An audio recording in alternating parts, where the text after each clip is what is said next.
Welcome to the deep dive. Today we're diving into something pretty fundamental to philosophy, I think. Epistemic paradoxes. And for you, for someone who thinks philosophically, I mean, these aren't just, these thought experiments, they're not just games. They cut to the very core of what knowledge is all about. When we think about these paradoxes, you find these cases where, it seems like we're following pretty solid reasoning and we end up in this, just completely contradictory jumble, a mess. And it really kind of forces us to look at what it means to know something, what counts as justification for our beliefs.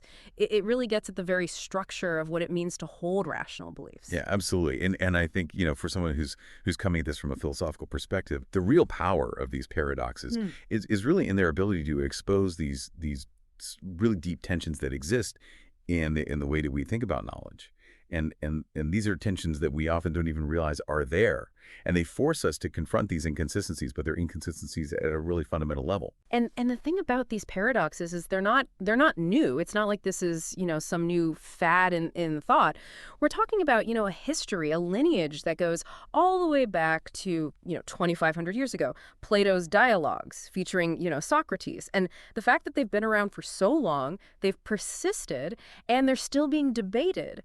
And it's with, pretty intense vigor even to this day. It suggests something really profound about how deep they are and how relevant they continue to be, for forethought in philosophy even today.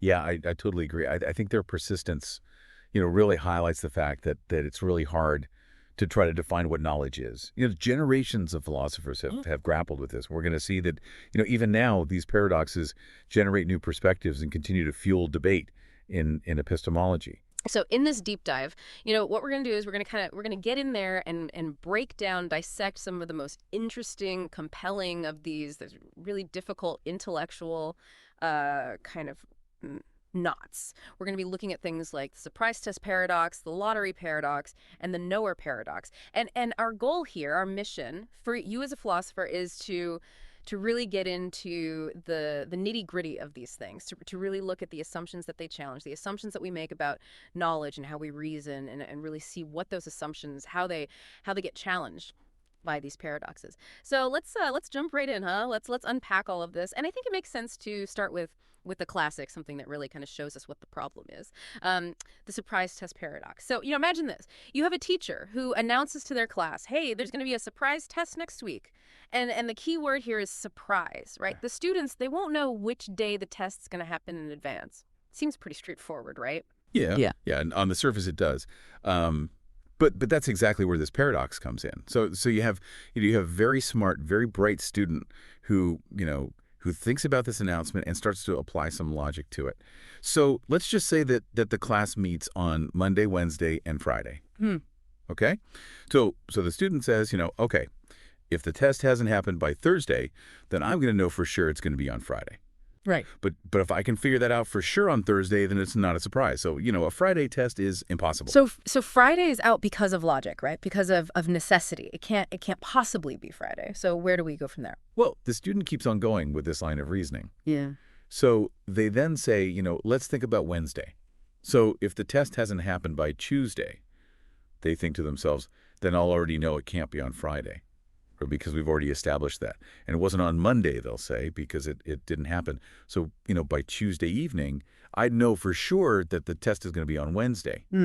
But again, that goes against the idea of a surprise. So Wednesday is also, a victim of the same logic. So we're down to just Monday now, right? Exactly. So the student then thinks, okay, by Sunday, I'll have used this same logic, this really, really strong logic to get rid of Friday and Wednesday. Right? That means only Monday is left. So on Sunday, they think, I would know for sure the test is going to be on Monday. And therefore, a Monday test can't be a surprise either. So the conclusion that we just can't seem to get around based on this logic is that it's totally impossible for the teacher to give a surprise test at all.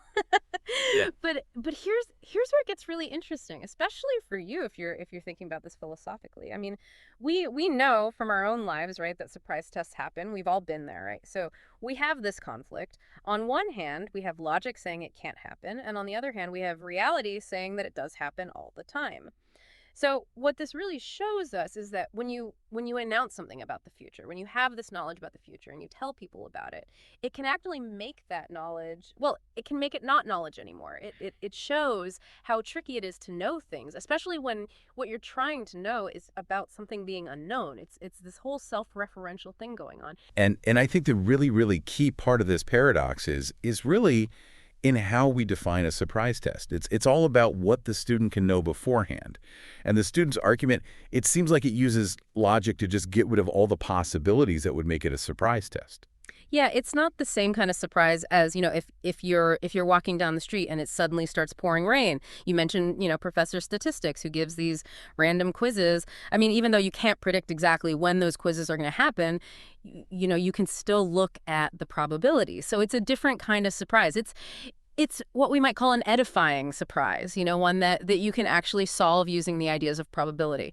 But the surprise test paradox, it goes deeper, right? It challenges our very basic ideas about knowledge and what we can predict. Yeah, exactly. The surprise of the pop quiz from Professor Statistics, we just update how we understand the probabilities, right? But with the surprise test paradox, it really attacks something much more fundamental in the way that we think about knowledge. And this has led to some philosophers, having some pretty extreme reactions. I mean, some even suggest that this paradox challenges some really basic logical principles that philosophers like you rely on. Whoa, okay, like what kind of principle? I mean, are we talking about completely overturning the way that we think about logic? Yeah, I mean, some argue that this paradox might challenge, the law of bivalence, for example. The law of bivalence, just so we're all on the same page, that's the idea that every statement, it has to be either true or false, right? Exactly. And then there's the KK principle. That's the idea that if you know something, you also know that you know it. And the closure principle, you know one thing and you use logic to figure out something else from it, then you also know that new thing. And these are really important ideas in logic and in our systems of knowledge. So to question those is a pretty big deal. So this simple little puzzle, it's like it might unravel the whole way that we think about truth and knowledge. Pretty intense. Mm. Now, you also mentioned, some connections to self-defeating prophecies and pragmatic paradoxes. Can you break that down a bit more for our philosophical listeners out there? Sure. So think about the way that O'Connor looks at it. So Mm. he argues that the teacher's announcement it actually acts as a self-defeating prophecy. Hmm. So the very fact that the teacher makes this announcement, it makes the thing that they announced, the surprise test, impossible. Mm. And it's kind of like, that classic liar paradox. This statement is false. If it's true, then it's false. And if it's false, then it's true. So the teacher's announcement, because it gives the students information, it seems like it automatically prevents the test from being a surprise. Yeah. The way that they meant it. Right. It's that classic self-referential kind of knot. Yeah, exactly. And Cohen had a similar kind of analysis. He called it a pragmatic paradox. So it's like a statement that's just wrong, false, just because it was said. So the teacher's announcement, just by saying it, just by giving out information, it accidentally it undermines the whole point of the announcement itself, which was to have a surprise test. But is that the whole story? I mean, it seems like the announcement, it does actually tell the students something, even if it, kind of messes up the whole surprise thing. Yeah, that's a really important point. Yeah. When you think about it philosophically, even though the announcement tells the students that there's going to be a test, it doesn't tell them when. Yeah. So you could say that it takes the students from knowing nothing about a test to knowing that they don't know when the test is going to be. So in a way, they actually know more now, even if they still don't know the exact day. They're in a better position to get ready, in a general sense. So the teacher, they still achieve their main goal, which was to have a test, even if they don't get the surprise part quite right. Now, what about the idea that the student might be missing something in their reasoning? I mean, they might be overlooking the fact that the teacher could do something unpredictable. Yeah, and that gets into this whole idea of predictive determinism. So that's the idea that, in theory, we could predict everything if we just had enough information. And some people argue that this student, when they use that elimination argument, they're kind of assuming that the teacher's actions, they're set in stone, they're predictable. But what if the teacher can do something that's not predictable, like picking a random day for the test. Hmm. And that gets into this whole really interesting philosophical discussion about free will and determinism. So it's like this game of strategy, right? The teacher's trying to be unpredictable, and the student's trying to predict, well, the unpredictability. Exactly. And Scriven, he had this thought experiment about a predictor and an avoider, and it's a really good way to think about this dynamic. So the predictor, they have all the information. They have all the logic, the smarts to figure out what the avoider is going to do. But the avoider, their whole goal is to not be predicted. And Scriven argues that the avoider can always do something unexpected. So we can't really say that everything can be predicted, even in theory. Hmm. So in this case, the teacher is kind of like the avoider, right? They can always pick a day that the student, who's like the predictor, hasn't totally ruled out yet. But there was some pushback against Scriven's argument, right? Something about limits on how we calculate things. Right.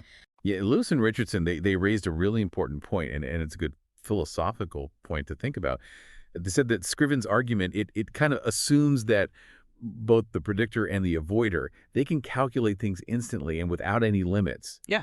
But, to really perfectly predict what the other one is going to do, it might take an infinite amount of calculation, more calculation than you could ever do in the time you have. Yeah. So it shows how tricky it is when we imagine these really idealized agents who are perfectly rational and have unlimited processing power. So even if we imagine this perfect predictor and avoider, the teacher and the student, it still doesn't really solve the paradox. It just kind of moves the problem to this idea of the limits of what we can predict. Now, you also mentioned a connection to this philosophical problem called the problem of foreknowledge. How does that fit into the whole surprise test thing? Yeah, so the problem of foreknowledge, it's all about this conflict, this apparent conflict between knowing what's going to happen in the future and the idea that we have free will. So if there's this all-knowing being who knows for sure what you're going to do tomorrow, does that mean that you're not really free to choose something else? Yeah. And this is a big question that comes up a lot in discussions about free will, determinism, and the idea of a God who knows everything. Yeah, it's that classic problem. If you know something's going to happen, it seems like it has to happen. And if it has to happen, well, how can you really be free to choose? Right. And some philosophers, way back in the Middle Ages, they tried to solve this problem by saying that statements about future events, they don't actually have a truth value. They're not really true or false until the event actually happens. So the idea for you as a philosopher is that if something could happen or not happen, then saying it will happen, it's not really true or false right now. It only becomes true or false when the future actually becomes the present. So if we apply that to our surprise test, it's like saying that the statement, there will be a surprise test on Friday, it's not actually true until Friday comes around and it's a surprise. Exactly. That's how that kind of thinking would work. And Weiss, he argued that the student in the paradox, they're making a mistake by thinking that the teacher's announcement is definitely true or false even before the test. He said the student can only really know the announcement was true after the test has happened, and it was a surprise.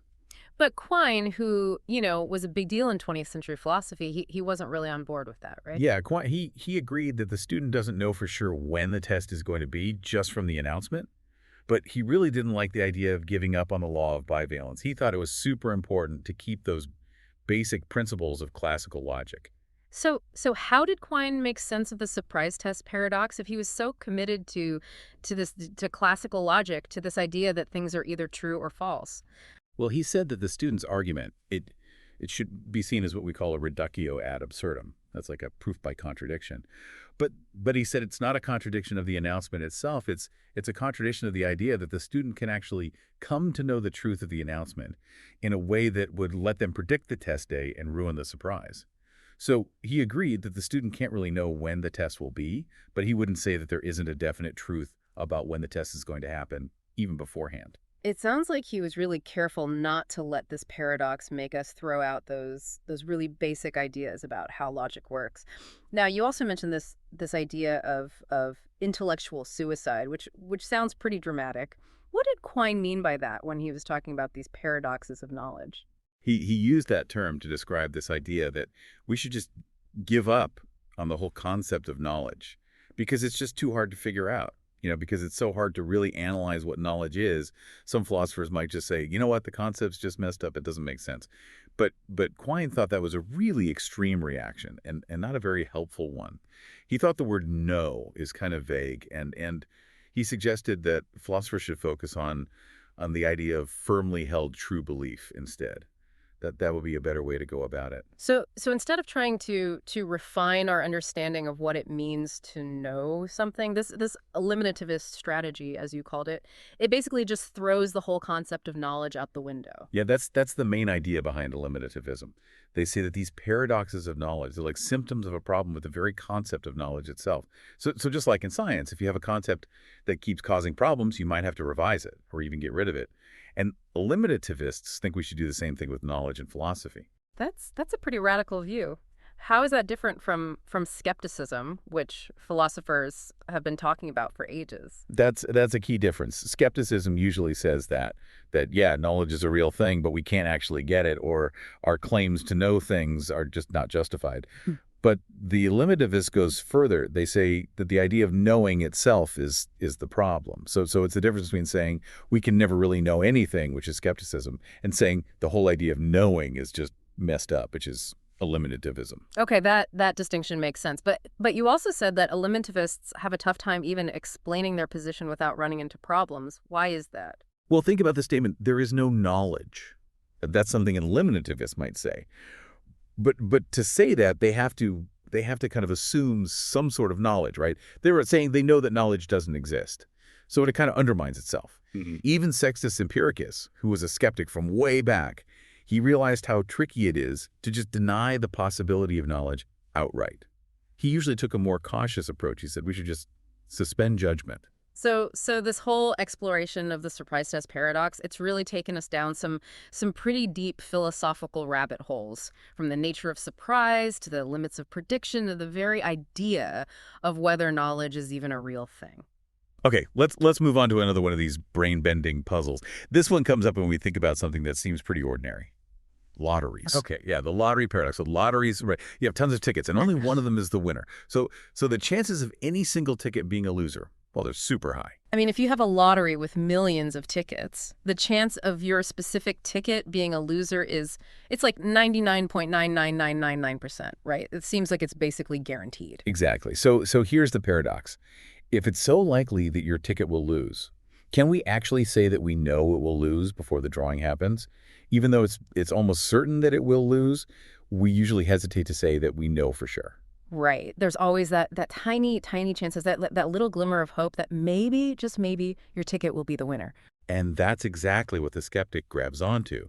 They say, okay, for any statement about the world that could be true or false, they call these contingent propositions, we can always find a lottery statement that's even more likely to be true. Like saying a specific ticket will lose in a huge lottery. And to point out that even though it's super likely, we don't say that we know for sure that the lottery statement is true before the drawing. So they use this to say that we might not really know anything for sure about the world. And what this does is it really makes you think about this. If something is super, super likely, does that mean we automatically know it's true? The paradox shows how tricky it is to use probabilities to say that we know something. It suggests that maybe our knowledge doesn't close under high probability the way we might think. It's a pretty big challenge to the whole idea of knowledge, right? So this very high probability in a lottery, it becomes a way to question whether we really know anything about the world. Yeah, exactly. And this kind of skepticism, the skepticism that uses probabilities, it's been around in philosophy for a long time. Harman, he pointed this out a while ago. And at first, it seemed like his work on what's called the causal theory of knowledge might get around this problem. But then that theory kind of lost favor, and the lottery paradox came back with a vengeance. Now, you said that this probabilistic skepticism is different from Cartesian skepticism. What's the main difference between the two when it comes to questioning what we know? Yeah, so Cartesian skepticism, it uses these really extreme, far-out scenarios to make us doubt whether we know anything, especially about the world around us. Like the idea that we're just brains in vats, or that there's this evil demon tricking us. And the point of these scenarios is that there's no way to really disprove them. Yeah. But probabilistic skepticism, it doesn't use these crazy ideas. It's more of an everyday kind of doubt, right? Exactly. The skeptic just points out that there's always a chance, even a tiny chance, that we could be wrong about something. like your lottery ticket winning even though it's super unlikely. It shows that when we use inductive reasoning, there's always some uncertainty. And most of the time, we can't be absolutely sure that what we believe is true. So it's not like one big, impossible to answer doubt. It's more like a bunch of small doubts that add up and make us less sure about what we know. Yeah, and even though each individual doubt might not be very strong, when you put them all together, they can really make us question whether we're certain about anything. Yeah. And this is something we do in real life, right? Like when we're trying to fix a problem, we often have to consider lots of possible explanations, even if none of them seem super likely on their own. It seems like this way of thinking about probability, it's got a long history in philosophy and science, right? You mentioned Arcesilaus and Pascal. Yeah, definitely. Arcesilaus, who led Plato's Academy later on, he was a skeptic, but he still thought we could have reasonable beliefs and take actions based on probabilities. And then Pascal, he did all this groundbreaking work on probability, especially with gambling. And that really helped us understand the math behind it. And of course, probability is essential in science now, especially for statistical inference. But when we use probability in science, it raises this philosophical question of where we draw the line, right? When Yeah. do we say that we accept a hypothesis? There's this kind of arbitrary threshold for statistical significance. Yeah, for sure. In the 20th century, scientists started requiring these statistical tests to show a certain level of probability, usually a p-value below zero point zero 0.05, before they would accept a hypothesis. But philosophers of science have pointed out that these thresholds, they're kind of made up. They're not really based on anything fundamental, and they can even change depending on the field of science or the consequences of being wrong. And this brings us to Keiberg's paradox, which kind of brings together these ideas of probability and rational belief in a way that causes some problems. Exactly. And to understand Keiberg's paradox, we need to talk about the agglomeration principle. Right, the agglomeration principle. So Okay. so for those listening, that's basically the idea that if you believe a bunch of things individually, you should also believe that all of those things are true together. Exactly.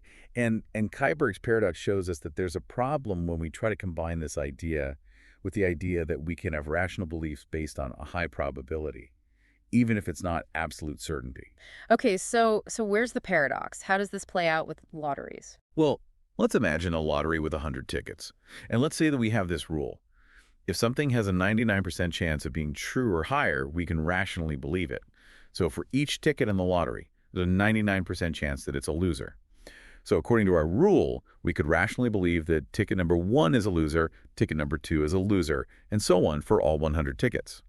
Now, the agglomeration principle says that if we believe all of those things individually, we should also believe that all of them are true together. So we should believe that all 100 tickets are losers. But we know for sure that one of the tickets has to be the winner because that's how lotteries work. So we end up believing something that's impossible, that all the tickets are losers and that one of the tickets is a winner. Yikes. That really messes with our idea of what it means to have rational beliefs. Yeah. So, how did Keiberg try to get out of this mess? Well, he said that to avoid this contradiction, we have to give up either the agglomeration principle or the idea that we can rationally believe something based on a high probability. And he chose to give up the agglomeration principle. He said that while we should never believe a contradiction, something like P and not P, it's okay to have a bunch of beliefs that can't all be true at the same time, especially if those beliefs are based on really high probabilities. So for Keiberg, it's less of a problem to have beliefs that clash with each other than it is to explicitly believe something that contradicts itself. It's a subtle distinction, but it's important for understanding his view on rational belief.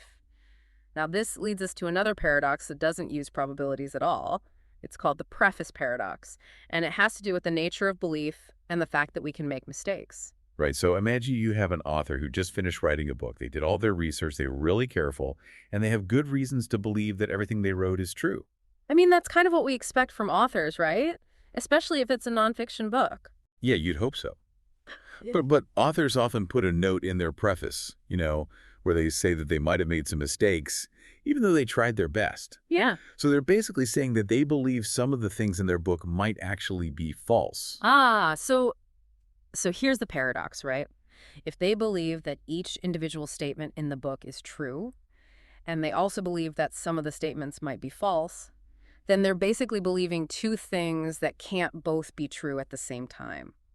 especially if we accept the agglomeration principle. It's like saying they believe the whole book is true and the whole book is false at the same time. Exactly. It's similar to the lottery paradox. We get a contradiction, even though we're just following what seems like a normal way of forming beliefs.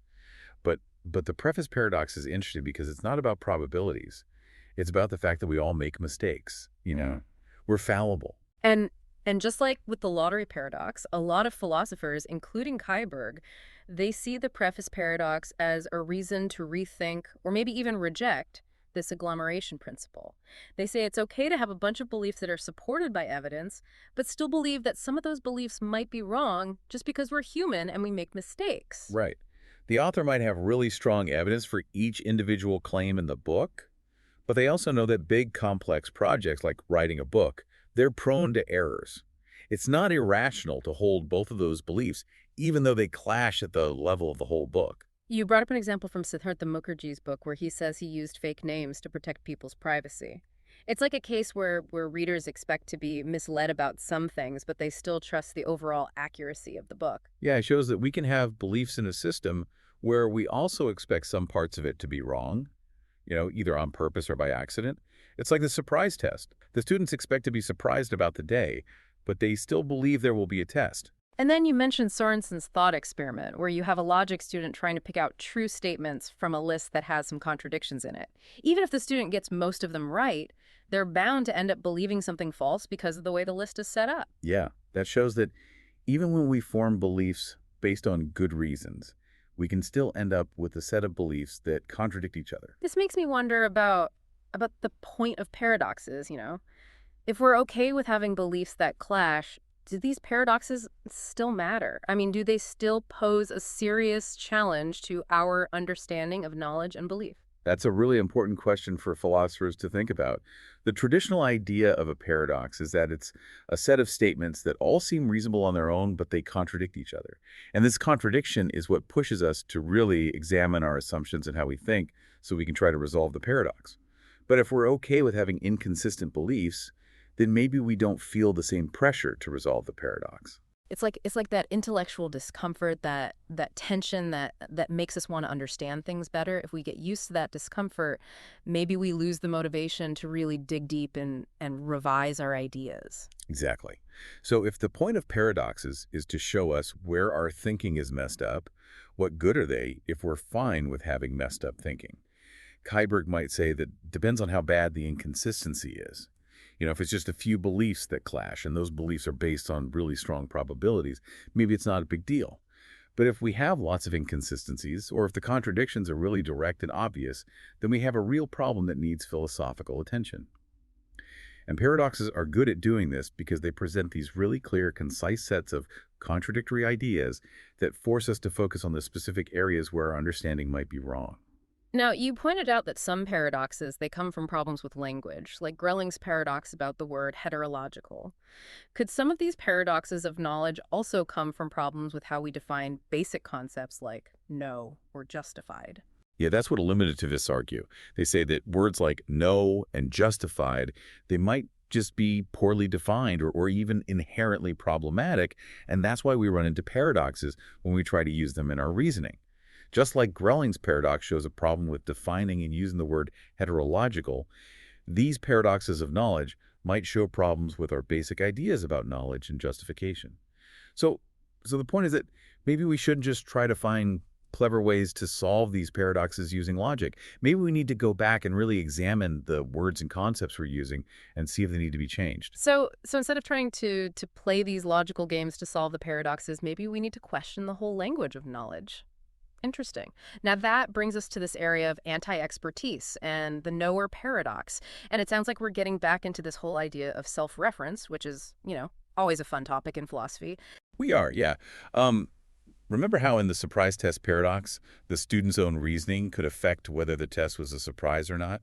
Anti-expertise takes that idea and runs with it. It looks at cases where just being aware of a prediction or a belief can change whether that prediction is true or whether you're justified in holding that belief. You described Scarm's red,